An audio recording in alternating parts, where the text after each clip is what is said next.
Sir, so Asansol constituency goes under polls tomorrow. So ahead of the polls, what is the development plan? Because you are already elected in the by polls. So what is the further development plan for Asansol in your mind? There are many issues, and Asansol, once upon a time, besides coalfield, was very famous for all the factories, and it was known as the Manchester of India.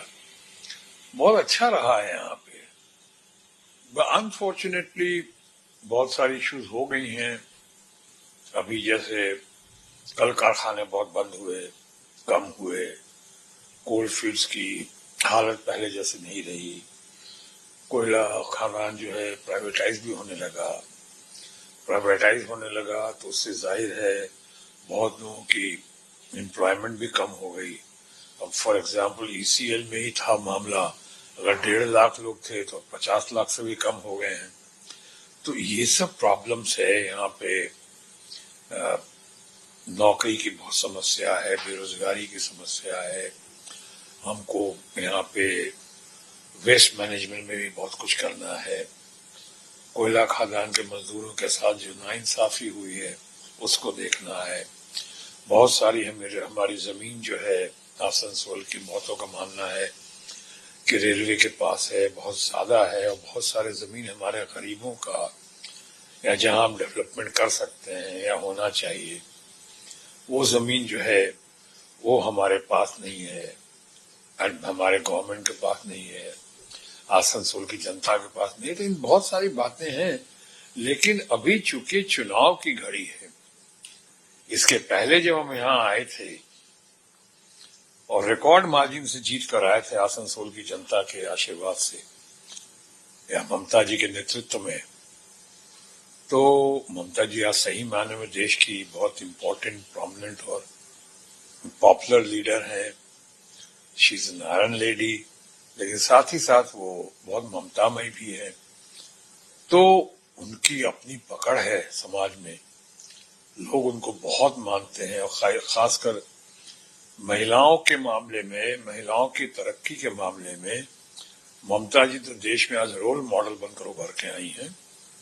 जितना लोग उनको देखता है, मानता है, जितना लोग उनकी प्रशंसा करता है, उनके कामों की सराहना करता है, चाहे जैसे रूपाश्री हो कि लौकी भंडार हो कि स्वास्थ्य साथी हो, यानी बच्चे की पैदाइश से लेके आखिरी दम तक या आखिरी क्षण तक जिस तरह से वो ख्याल रखती हैं अपनी नीतियों के जरिए, वो बहुत सराहनीय और प्रशंसनीय है. लेकिन उसकी वजह से या हमारा अपना भी व्यक्तित्व होगा, हमारा अपना काम भी और हमारा अपना नाम भी, जो भी होगा, उसकी वजह से जनता ने बहुत बढ़िया आशीर्वाद दिया. लेकिन उस दौरान 2, 2.5, 3 साल में जितना कर सका यथाशक्ति और यथाभक्ति सारा काम यहाँ किया. जो भी हमारा फंड आया था, चाहे पहले का भी कुछ फंड, एमपी लेड फंड बाकी था, हमारे पहले जो थे अच्छे कलाकार हैं, अच्छे इंसान हैं, बाबुल सुप्रियो जो आज टीएमसी में मंत्री भी हैं, और उन्होंने इस्तीफा दिया था, उनका भी कुछ फंड बाकी था. सारे फंड्स का हमने डेवलपमेंट के मामले में, हेल्थ सेक्टर के मामले में, एजुकेशन के मामले में, और चाहे भवन निर्माण का मामला हो, कम्युनिटी हॉल्स का हो, स्कूल कॉलेज का मामला हो, सड़कों का मामला हो, पंचायत के एरिया में काम करने का मामला हो, करके एक पाई का, पैसे का ऑनेस्टी के साथ, ईमानदारी के साथ और पारदर्शिता यानी ऑनेस्टी एंड ट्रांसपेरेंसी के साथ मैंने सब करके प्रेस के सामने रख दिया था. जनता को सवालों का जवाब दिया था. मैंने एक बुकलेट भी दे दिया, बुकलेट में सारा एक पाई का हिसाब रख दिया. लोगों ने इसकी बड़ी सराहना की, प्रशंसा की. उसके बाद अब ये चुनाव है. ये चुनाव की प्राथमिकता तो पहले चुनाव लड़ना है और केंद्र की सरकार को बेदखल करना है. ममता जी को इस चुनाव के जरिए एक गेम चेंजर बनाकर सामने उभारना है देश में, और तब बाकी इश्यूज पे जो राष्ट्र की बातें होंगी, चाहे हमारे अपने बंगाल की, और खासकर आसनसोल की जो बातें होंगी उनका हम अपने नेताओं के साथ चर्चा करके, अपने तृणमूल कांग्रेस के नेताओं के साथ, ममता जी के साथ बात करके और यहाँ के कार्यकर्ताओं के साथ बात करके, लोगों से बात कर, स्टेक होल्डर से बात करके, चाहे कोयला खदान का मामला हो, चाहे हेल्थ सेक्टर का मामला हो, चाहे लैंड का मामला हो, चाहे डेवलपमेंट का, ये सारी मामलों को उसी हिसाब से हम सॉर्ट आउट करने की कोशिश करेंगे, इस आधार पे कि क्या हम कर सकते हैं, क्या हमसे किया जा सकता है, कितना बंगाल सरकार करेगी, कितना हमारा समाज उसमें पार्टिसिपेट करेगा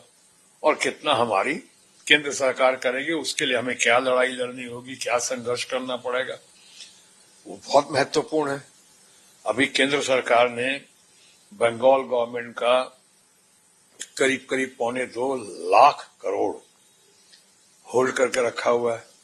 आपको तो पता ही होगा, पीटीआई को बिल्कुल पता है कि बंगाल में जो आज मनरेगा का पैसा हो, आवास योजना का पैसा हो, डेवलपमेंट का पैसा हो, गरीबों का पैसा हो, ग्रामीण विकास का पैसा हो, ये सारा पैसा फंड उन्होंने ममता जी की लोकप्रियता की वजह से, या चुनाव में सबसे ज्यादा भय, खौफ सेंटर को लगता है तो वो बंगाल से लगता है, बंगाली लीडरशिप से लगता है, इसलिए उन्होंने होल्ड कर दिया, ऐसा दिखता है।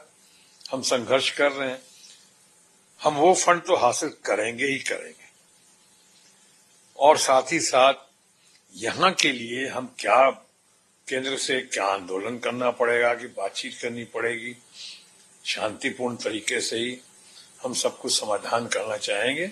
लेकिन अभी चुनाव पहली प्राथमिकता है, जीतना और बहुत अच्छे तरीके से जीतना, हमारा ही नहीं बल्कि पूरे देश में ऑपोजिशन का, यूनाइटेड ऑपोजिशन का, तृणमूल कांग्रेस का बहुत अच्छे तरीके से जीतना।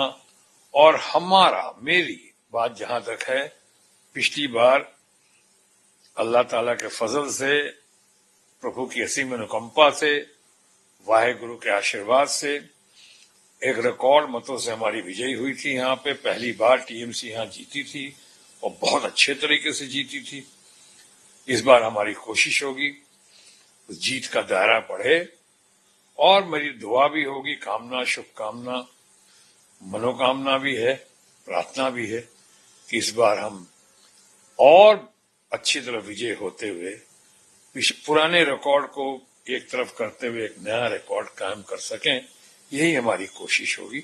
और उसके बाद बाकी चीजों को प्राथमिकता के आधार पर तय करेंगे। सर, जो दो मुद्दे हैं जनता से आ रहे हैं, दो मुद्दे, एक तो कि जो वेस्ट मैनेजमेंट का आपने बताया कि स्वच्छ सर्वेक्षण के हिसाब से भी जो आसनसोल है वो लोएस्ट सिटीज में आता है, तो उसमें क्या काम किया जाएगा। पर जो दूसरी बात है कि कोयला जो ओपन कास्टिंग की वजह से जिन लोगों की जो लैंड थी, जो उनके रिहेबिलिटेशन के लिए, क्योंकि उनका वो डिमांड है, वो काफी दिनों से सरकार से गुहार लगा रहे हैं कि उनका रिहेबिलिटेशन हो जाए, तो उन दो मुद्दों पे क्या किया जाए। नहीं करेंगे, हम क्या करेंगे, हमने कहा पहले चुनाव के बाद ही बाकी बात होगी, रिजल्ट्स के बाद ही होगी, जब हम सेटल करेंगे। सेटल करना है, जब डस्ट सेटल करेगा तो हम फिर बाकी चीजों को और क्लियरली देखेंगे। उनका आपने जो जिक्र किया, कोयला खदान में जिनकी बहुत क्षति हुई है, मकान ध्वस्त हुए हैं, परिवार बहुत त्राहिमाम स्थिति में आया है, हमसे आज तक उन्होंने मुलाकात की नहीं है और ना ही मैं उनके कुछ लोगों से मिल पाया हूं। मुझे जो जानकारी हासिल हुई है उसके आधार पर हम कहेंगे कि हमने, जैसे अपनी फिल्म थी मेरी काला पत्थर और कालका, जो रियल लाइफ में मैं इनकी मुसीबतों से, इनके दर्द से अच्छे तरीके से वाकिफियत है मेरी। मैंने फिल्म की थी यहाँ चासनाला माइल्स में या गिरी कॉलोनी में। मैं ट्रेड यूनियंस माफिया के खिलाफ फिल्म थी, प्राइवेटाइजेशन के खिलाफ थी फिल्म। तो उसमें कहा कि रियल लाइफ में बहुत अच्छे तरीके से मुझे इसकी आदत या इसका अभ्यास या रिहर्सल या इसकी अब अनुभव हो चुका है। अब मैं रियल लाइफ में लड़ने के लिए अच्छे तरीके से तैयार हूं। लेकिन पहले ये सब हो जाए, उसके बाद बैठेंगे, जरूर बात करें। और आपने जो कहा, रानीगंज की जो बात की आपने, वो जरूर प्राथमिकताओं में से बहुत ऊपर स्थान पे होगा। हम बात करेंगे उनसे भी, जिसे मैंने कहा शुरू में, स्टेक होल्डर से, जिन पे गुजरी है। घायल की गति घायल जाने और न जाने कोई। तो हम उनसे बात, वो प्राथमिकता के आधार पे काफी ऊपर रख के हम अपने लोगों के साथ बैठेंगे, जानेंगे और इसके बारे में, और अपना मार्गदर्शन भी करेंगे लोग हमारा, और हम उस राह पे चलेंगे जिस राह से समाधान दिखाई पड़े, किरण नहीं बल्कि प्रकाश पुंज की तलाश करेंगे। अब थोड़ा नेशनल इश्यूज में चलते हैं। नेशनल में जो इंडिया ब्लॉक है, इंडिया ब्लॉक के जो प्रोमिनेंट लीडर्स हैं, जैसे कि सीएम अरविंद केजरीवाल हो गए, हेमंत सोरेन हो गए, उन पे जो क्रैकडाउन किया जा रहा है, सीएम ममता बनर्जी ने भी बोला है कि जो एजेंसीज का यूज किया जा रहा है, कल अरविंद केजरीवाल जी को और इंटरिम बेल भी मिली है, उस पर आपका क्या? बहुत अच्छा हुआ है, हम सब यही चाहते थे। केजरीवाल भी अपनी, मुझे लगता है कि अपनी लोकप्रियता का, या इतनी बढ़ी हुई लोकप्रियता है, उसी की कीमत चुका रहे थे वो, शायद आज भी चुका रहे हैं। लेकिन देश की जनता और विशेषकर हमारे दिल्ली की जनता उनके साथ है और उनको बहुत मानती है, उनकी बहुत कदर करती है, उनकी नीतियों की, उनकी साफगोई की, उनके व्यक्तित्व की। केजरीवाल बहुत दमदार नेता है। जैसे मैं ममता जी के बारे में कई बार कहता हूं कि दमखम वही, चमखम वही, कद काट वही है, तलवार पुरानी है मगर काट वही है। वही मैं केजरीवाल के भी कह सकता हूं, बहुत दमदार नेता हैं वो। और आज ऊपर वाले ने प्रार्थना सुनी है, भले ही 21-22 दिन भी के लिए वो बाहर आए हैं, लेकिन ये बड़ी खुशी की लहर दौड़ गई आज देश में। आज जिस तरह से आप कह रहे हैं, आपने कहा कि सरकार की ऐसी कुछ पॉलिसी रही है, खासकर भारत सरकार की और हमारे मित्र माननीय प्रधानमंत्री नरेंद्र मोदी जी की, कि अजीब लगता है कि 95%, 96% लोग सिर्फ अपोजिशन के ही रेड हो रहे हैं। उनके इस कदर रेड हो रहे हैं, जिस तरह पकड़ा जा रहा है, जिस तरह से उनको जकड़ा जा रहा है। और दूसरा कि जो लोग और दोषी हैं और जो आपको ज्वाइन कर लेते हैं, आपकी पार्टी में शामिल हो जाते हैं, रूलिंग पार्टी में आ जाते हैं, वो जैसे ममता जी ने कहा था, वॉशिंग मशीन में से धुल के आ जाते हैं, सारे बेदाग हो जाते हैं वो। आप खुद, कोई दुनिया ने नहीं कहा, आपने खुद कहा किसी नेता के ऊपर कि 27 जून को कहा आपने कि 70,000 करोड़ का घोटाला किया इन्होंने, नेचुरली करप्ट पार्टी है, आपने कहा, माननीय प्रधानमंत्री जी ने। और 2 जुलाई को वो आपकी पार्टी में शामिल होता है और 2 जुलाई को ही उसके बाद वो वित्त मंत्री भी हो जाते हैं वहां के।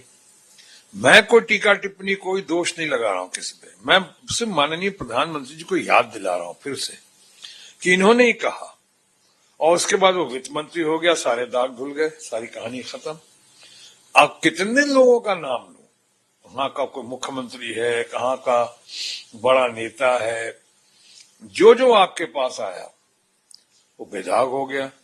और जो आपके पास नहीं है, अब चाहे आपके शाम दाम दंड भेद भय के आगे नहीं झुका, तो नहीं झुका, तो फिर उसके खिलाफ जो है तरह तरह की प्रताड़ना की बातें, तरह तरह की रोड़े अटकाए जाते हैं उसको।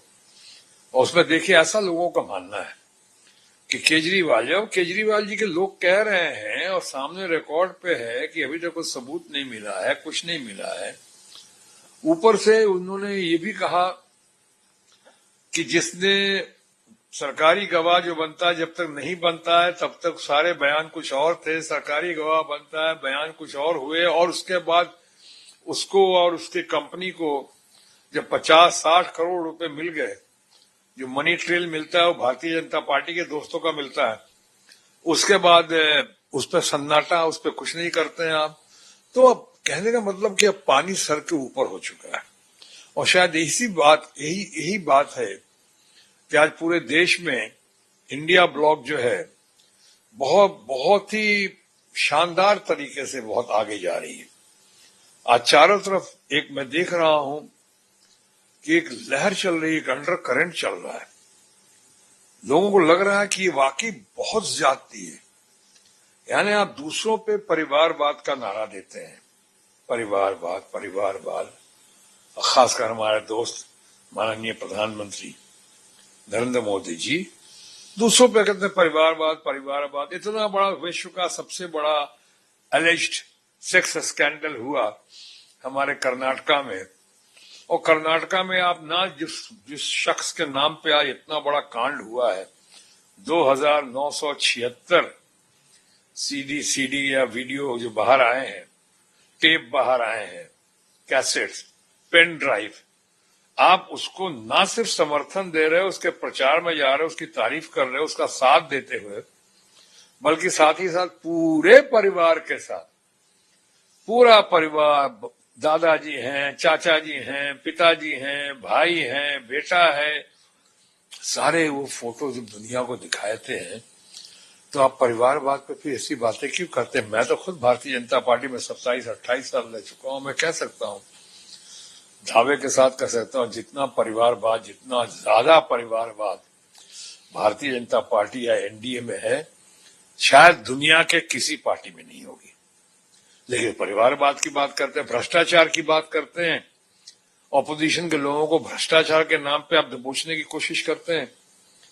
और यहाँ पे आपका चंदा का धंधा जो होता है, इलेक्ट्रल बॉन्ड घोटाला, जो बहुत लोगों ने, और खासकर हमारे वित्त मंत्री हैं निर्मला सीतारमण जी, उनके पतिदेव ने भी कहा है, मिस्टर प्रभाकर ने, कि ये इलेक्ट्रल बॉन्ड का घोटाला जो है, ये सिर्फ भारत का ही नहीं बल्कि विश्व का सबसे बड़ा घोटाला है।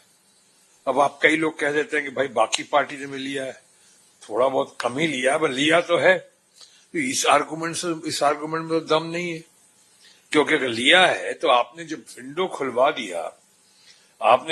खुलवा दिया लीगल तरीके से, तो बाकी पार्टी से जितना हो सका वो भी करेंगे, क्यों नहीं करेंगे? ठीक है, उनको बहुत कम हुआ, लेकिन हुआ तो करेंगे, क्योंकि तब तक आपने लीगल कर दिया था मामला। आप बड़े मियां निकलेंगे, बड़े मियां तो फिर छोटे मियां सुभान अल्लाह, वो क्यों नहीं करेंगे?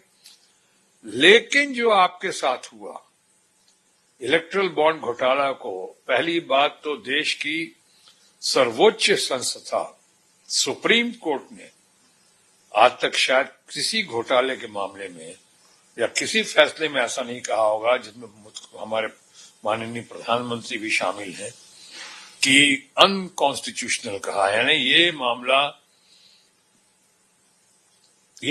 गैर संवैधानिक है, गैर कानूनी है, ये उन्होंने कहा।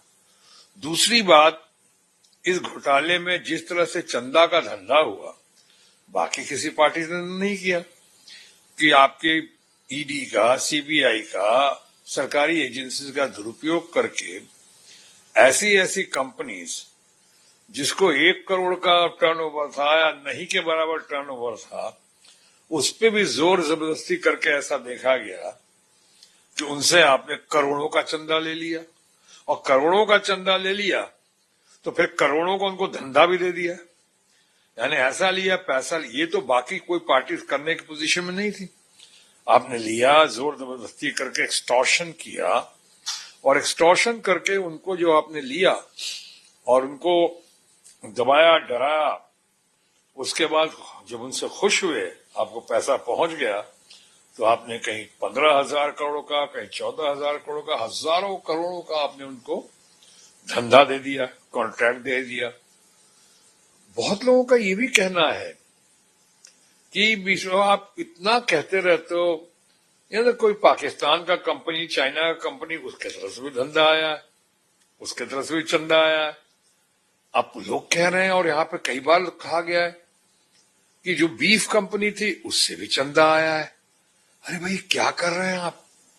आपकी कथनी करनी में इतना फर्क है। देश की जनता देख रही है, सिर्फ कहने से नहीं होगा कि ये घोटाला जो है ये लोग कर रहे हैं। अरे, सबसे बड़ा घोटाला तो आपके ऊपर दिखाई पड़ रहा है, और इससे भी बड़ी बात या बुरी बात कि दवाई कंपनियां जिसमें शायद सिप्ला का भी नाम है, सन फार्मेसी भी है, हमें ये एस्ट्राजेनेका जो बनाई थी दवाई, उस कंपनी का भी नाम है। इनकी दवाइयां फेल हो गई थी मार्केट में। आपको तो पता होगा, पीटीआई के हैं, कई कंपनियों की दवाइयां जो है 6-6, 7-7 बार ड्रग टेस्ट में फेल हो गई, मार्केट में आने के लायक नहीं समझा गया, ह्यूमन कंजम्पशन के लायक नहीं समझा गया।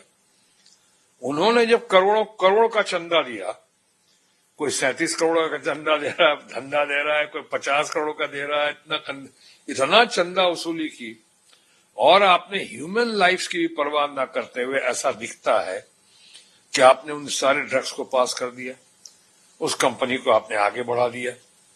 इस तरह का काम तो आज तक कभी नहीं हुआ।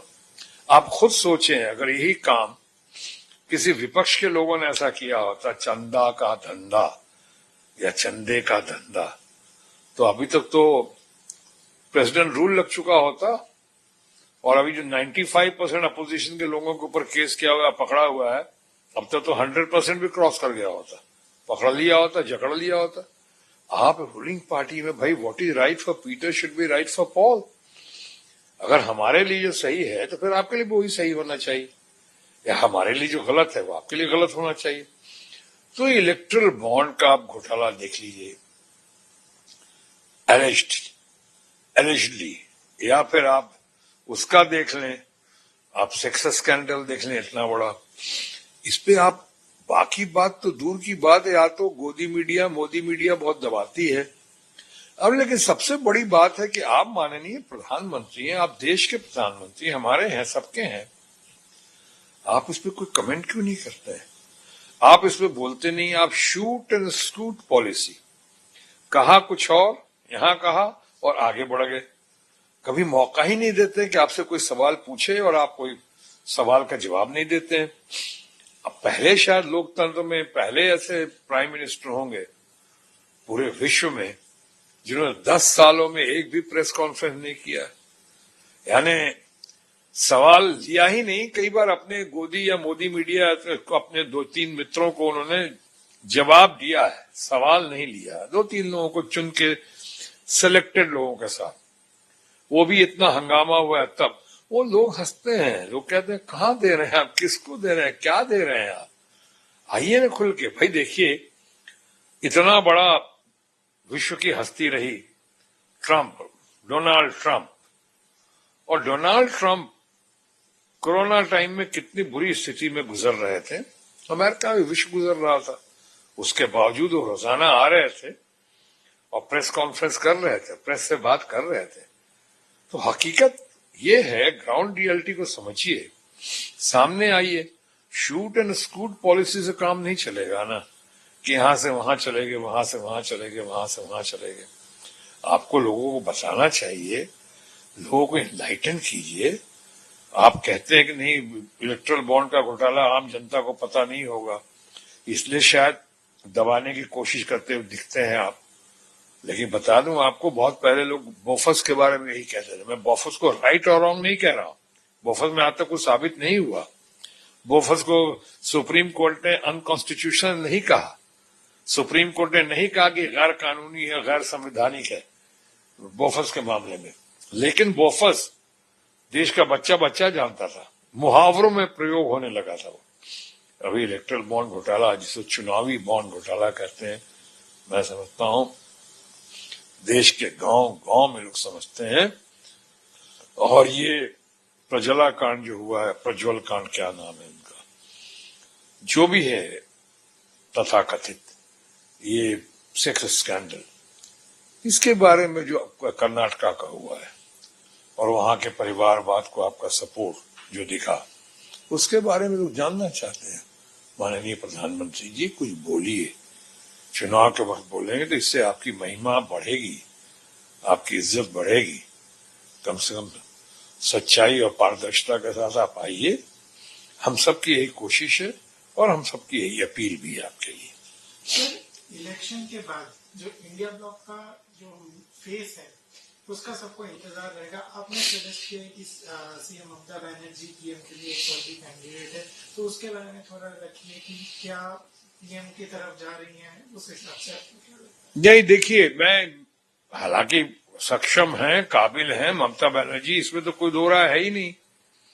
अगर माननीय प्रधानमंत्री 3 बार गुजरात के चेहरा बनने के बाद, गुजरात के मुख्यमंत्री बनने के बाद, अगर प्रचार मंत्री बनने से पहले, यानी प्रधानमंत्री बनने से पहले, खैर प्रचार मंत्री और प्रधानमंत्री में ज्यादा फर्क तो है नहीं, आजकल ज्यादातर तो प्रचार ही कर रहे हैं, तो उससे पहले उनको 3 बार का इतना उनको ऊपर दबाव डाला गया मीडिया की तरफ से, फ्रेंड्स की तरफ से, हम सब लोग चाहते थे और वो बने।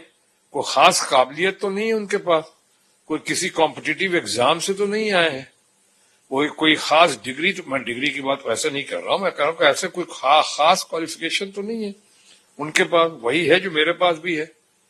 प्रधानमंत्री तो आप भी बन सकते हैं, उसके लिए कोई इम्तिहान तो पास नहीं करना पड़ता। हाँ, प्रधानमंत्री बनने के लिए आपके पार्लियामेंट्री बोर्ड जब रिकमेंड करती है, तो प्रधानमंत्री बनने के लिए आपको संख्या चाहिए, नंबर्स चाहिए।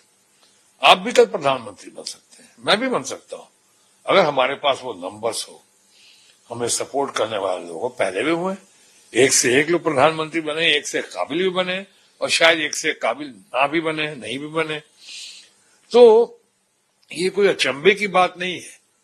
और जहां तक ममता जी का सवाल है, she is try tested successful, जमीन से जुड़ी हुई हैं, स्ट्रीट फाइटर बोलो या टाइगर्स बोलो आप उनको, आयरन लेडी है, मोस्ट इंपॉर्टेंट है, प्रोमिनेंट है, पावरफुल है, इतनी पॉपुलर है और उनकी गारंटी में बहुत दम है।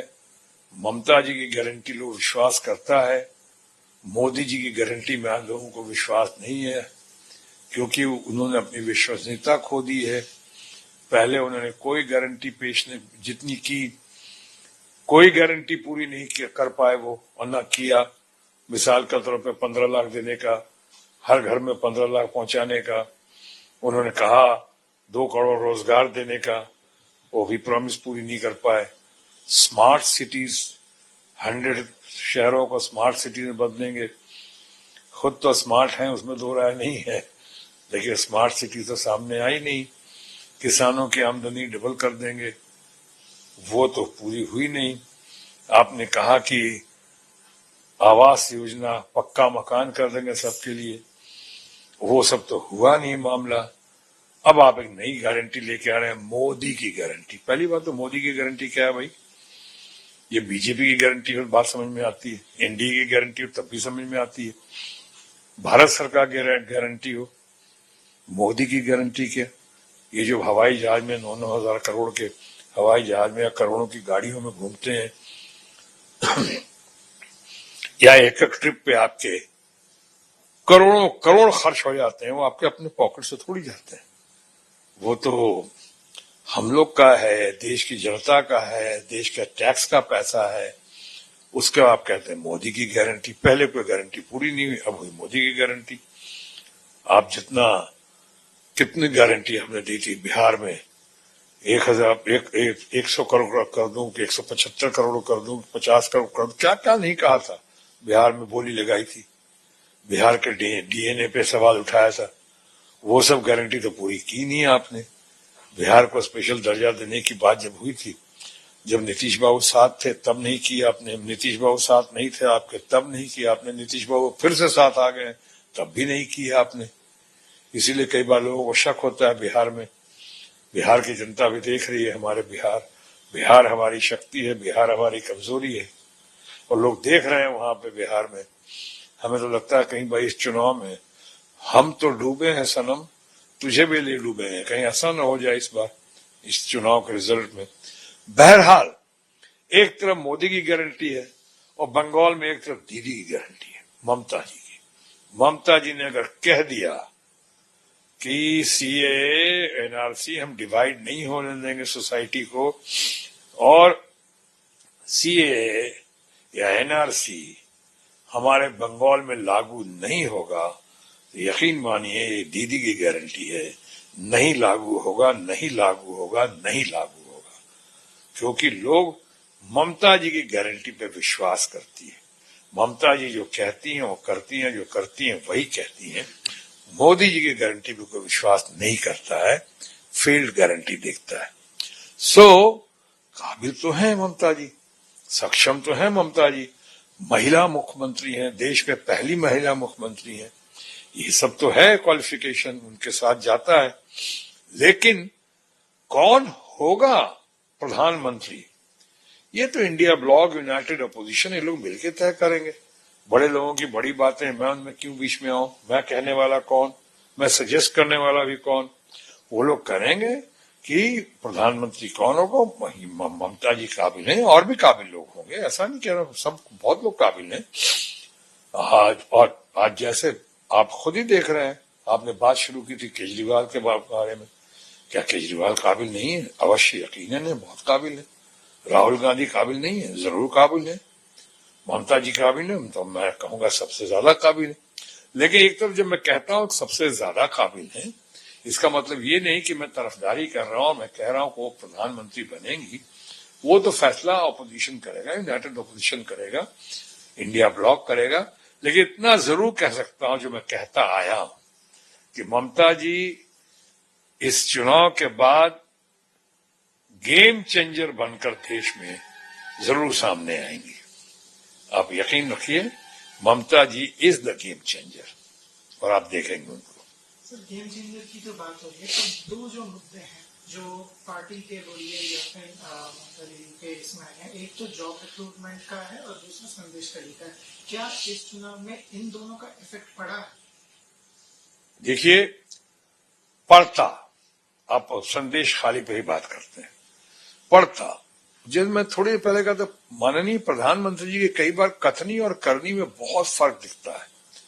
शूट एंड स्कूट पॉलिसी कर जाते हैं। बंगाल में आते हैं और संदेश खाली पे कितना बोल गए, जैसे लगा पूरे देश में संदेश खाली है। हालांकि अगर ये घटना सत्य है, अगर, मैंने पहले भी कहा था, तो मैं उसकी निंदा करता हूं। शर्मनाक है, दर्दनाक है। महिलाओं का पूरा सम्मान होना ही चाहिए, महिलाओं के साथ कभी ऐसा नहीं चाहिए। महिला दुर्गा का रूप है, महिला माँ का रूप है, महिला बहन है हमारी, उनको कोई इस तरह से नहीं कहना चाहिए। और जिस तरह से बातें हुई हैं यहाँ पे, लेकिन मैं इसलिए कह रहा हूं कि अगर सत्य है तो मामला अभी कोर्ट में है, तो ये तो नहीं कह सकता सत्य। लेकिन इसी बीच में इतना आपने दीदी को, ममता जी को, बंगाल को बदनाम करने की कोशिश की, यहाँ के महिलाओं को इतना बदनाम किया गया, यहां तक माननीय प्रधानमंत्री जी ने कह दिया कि ऐसी घटना घटी है और ये है वो है, और इनको शर्म नहीं आती, और ममता जी को शर्म नहीं आती, और ममता जी के तृणमूल कांग्रेस को शर्म नहीं आती, ममता जी के सरकार को शर्म नहीं आती।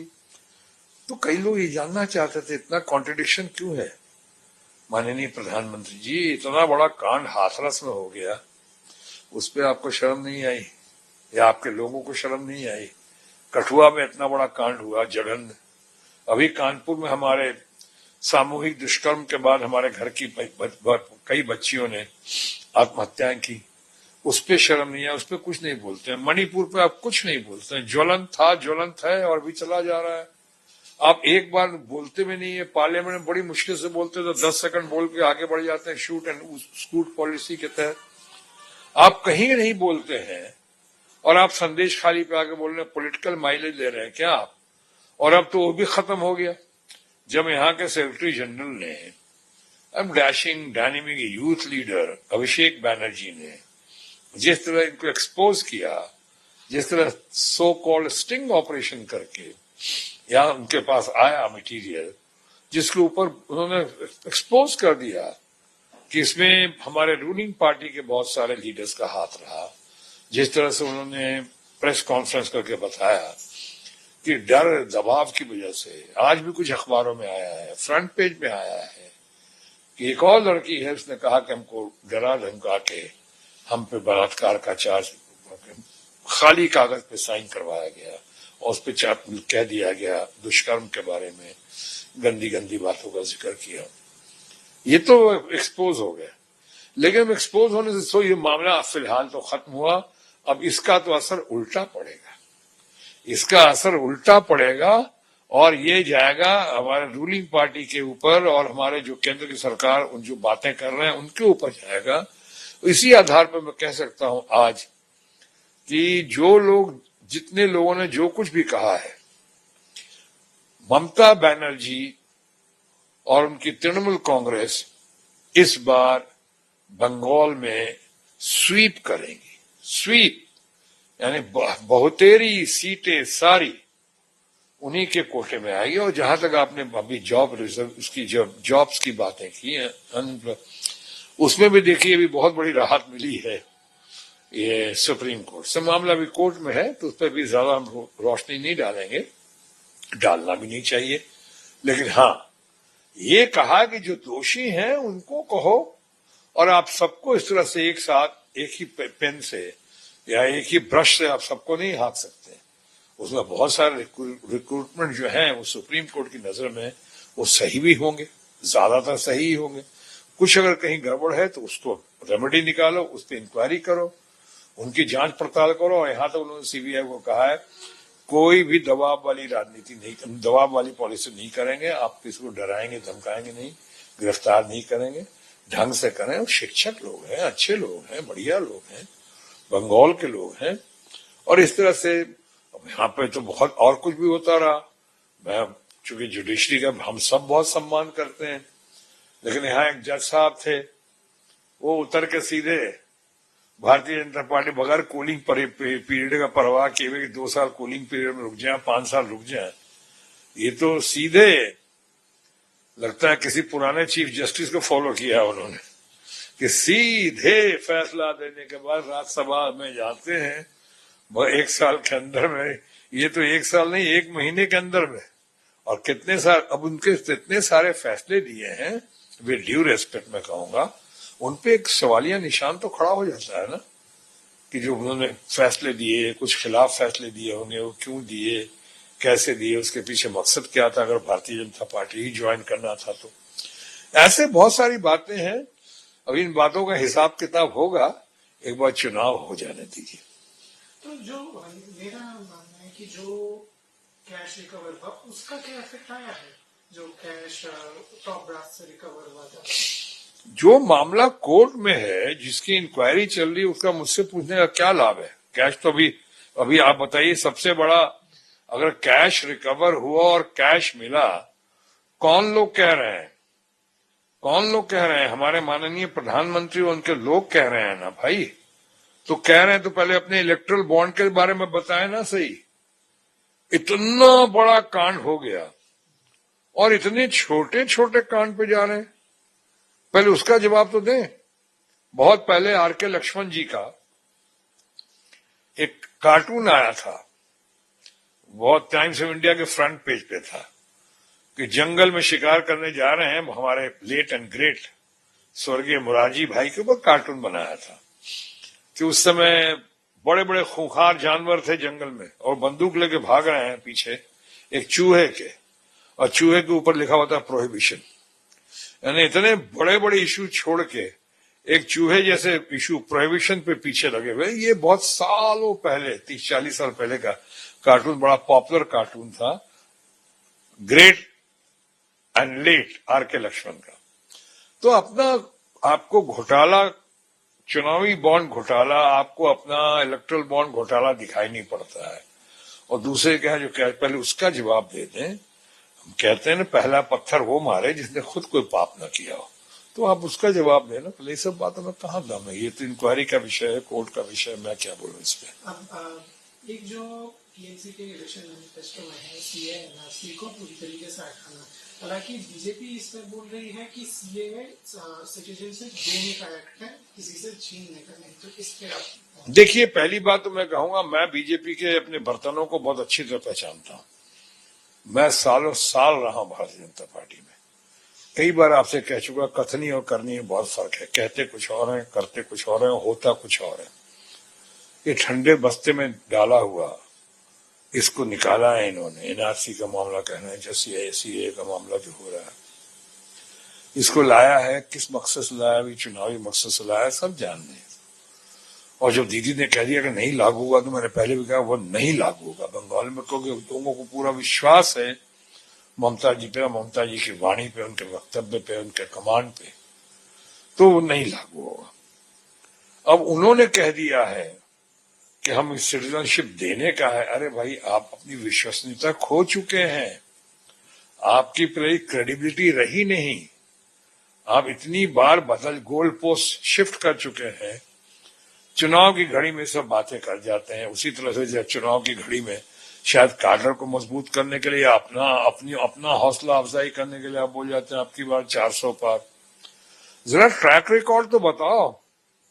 पिछली बार बंगाल में कहा था आपकी बार 200 पार, तो कितने पे आ गए? 76, 75, 76, 77 पे आ गए। आपने कर्नाटका में कहा था 200 से ज्यादा लेकर आएंगे, 66 पे आ गए। इन्हीं केजरीवाल से जहां आपने बात शुरू की थी, इन्हीं की इस चुनाव से पहले वाले चुनाव में क्या कहा था हमारे भारतीय जनता पार्टी के दोस्तों ने? 2/3 मतों से जीतेंगे। 2/3 से तो नहीं जीत पाए, 2-3 सीटें जरूर जीत गए। यानी स्कूटर पार्टी बन गए भारतीय जनता पार्टी हमारे अपने दिल्ली में। तो उनका ट्रैक रिकॉर्ड कुछ और है। अभी इसीलिए लोग कह रहे हैं कि आपने 200 पार कहा तो 77-76 आया, अब आप 400 पार कर रहे हैं तो उसी औसत से 50% से नीचे ही आएगा ना, जिस औसत से आप चल रहे हैं आज तक। कर्नाटका में 100 कहा, 200 कहा, 66 आ गया, तो उसी तरह से आप यहाँ 77 आया 200 पार में, तो 400 पार में कितना आएगा? 150 आएगा, 125 आएगा, उससे ज्यादा तो नहीं आ सकता। ये सब लोग कह रहे हैं। तो आप इस तरह से कई बार मोरल बूस्ट करने के लिए, हौसला अफजाई करने के लिए, या सिर्फ for the sake of talking वैसी बातें कह जाते हैं। 4 जून को मुझे लगता है 4 जून को कहीं नतीजा आज से 20 साल पहले 2004 वाला ना हो जाए। 20 साल हो गए हैं, बहुत बड़े परिवर्तन की खबर आ रही है और लहर चल रही है।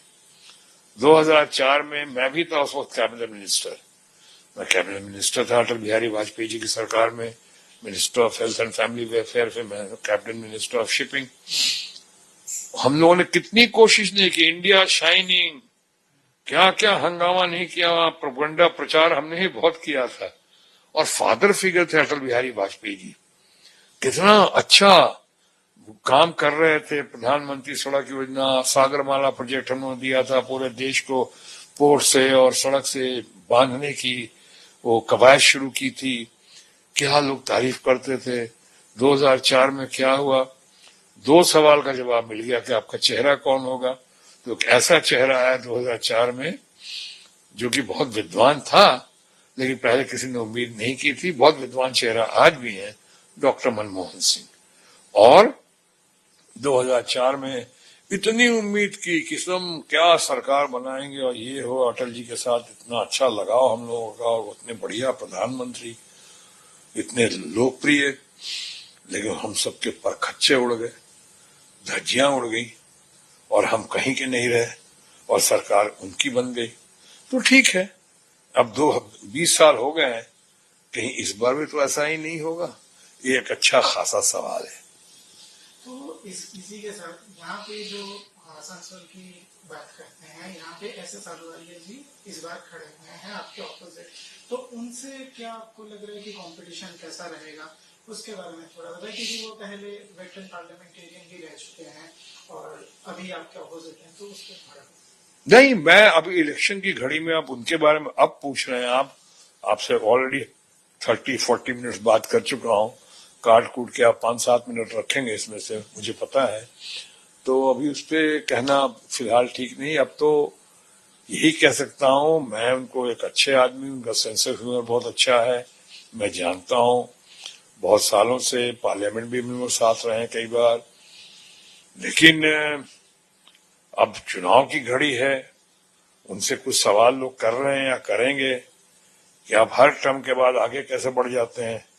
दार्जिलिंग में गए, वहां क्या किया क्या नहीं किया, 5 साल में कितने दिन रहे आप दार्जिलिंग में। दूसरा, उसके बाद सीधे आप दुर्गापुर आ गए, दुर्गापुर में क्या किया क्या नहीं किया, कितने दिन दुर्गापुर में रहे आपने, एमपी लेड फंड का कितना खर्च किया वहां पे, वहां क्या क्या प्रोजेक्ट किया। वहां से आप निकल के अब आसनसोल लास्ट मोमेंट में आए। पहले मेरे खिलाफ जो आए, जिन्हें लाया गया था, अच्छे कलाकार थे, अच्छे गायक थे, बढ़िया परिवार से आते थे, पवन सिंह।